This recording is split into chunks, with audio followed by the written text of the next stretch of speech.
حکم پہلے باپ کا مانو، خدمت پہلے ماں کی کرو. شریعت کے ضابطے بتا رہا ہوں. اماں خدمت زیادہ کرتی ہے بچوں کی. اب میں اکثر مثال دیتا ہوں، میں کہتا ہوں جب گلے میں اماں پاؤڈر ڈال دیتی ہے نا، بچے کو نہلا دہلا کے خوشبو لگا کے بڑا پیارا، اس وقت وہ بیٹا بھی ہوتا ہے، پوتا بھی ہوتا ہے، بھتیجا بھی ہوتا ہے، بھانجا بھی ہوتا ہے. اور جب پیشاب کر دے پھر کس کا ہے؟ ماں کا.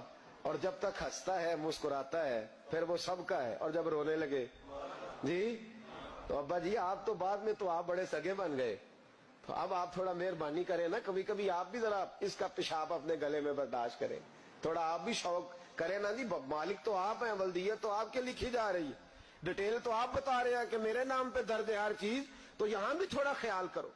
حکم پہلے باپ کا ماننا ہے، خدمت پہلے ماں کی کرنی ہے. اور فرمایا میرے محبوب کریم صلی اللہ تعالی علیہ وسلم نے کہ تو نے ان سے باتیں کرنی ہے، میٹھے بول بولنے ہیں. مسند احمد میں بڑی ٹھنڈی، بڑی میٹھی، بڑی پیاری حدیث ہے. حضور نے فرمایا 2 گھڑیاں رات کو ان کی چارپائی پہ بیٹھا کر، ان سے بات چیت کیا کر، ان کا دل راضی کیا کر. فرمایا اگر تو انہیں خوش کرنے میں کامیاب ہو گیا، رب تجھے 2 حج اور 2 عمرے کا ثواب عطا فرمائے گا.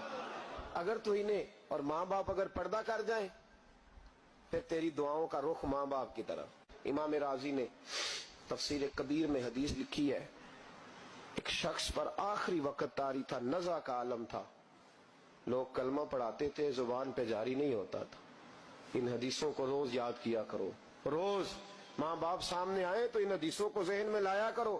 کلمہ اللہ کا ذکر ہے، زبان پہ جاری نہیں ہو رہا کلمہ. لوگ محبوب کریم علیہ السلام کے حضور ہے، یا رسول اللہ بندہ مسلمان ہے پر کلمہ نہیں جاری ہوتا. حضور نے یہ نہیں فرمایا کہ دیکھو لکنت تو نہیں، کوئی مشکل تو نہیں، کیا مسئلہ ہے، دعا کرتے.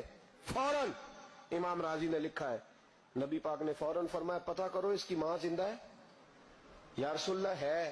فرمایا بلاؤ. اماں آئی بڑی پریشان، 2 گلیاں چھوڑ کے رہتی ہے. فرمایا تیرا بیٹا ہے؟ تو ماں نے مصطفیٰ کا چہرہ دیکھا تو رو پڑی، کہنے لگی حضور میرا ہی ہے.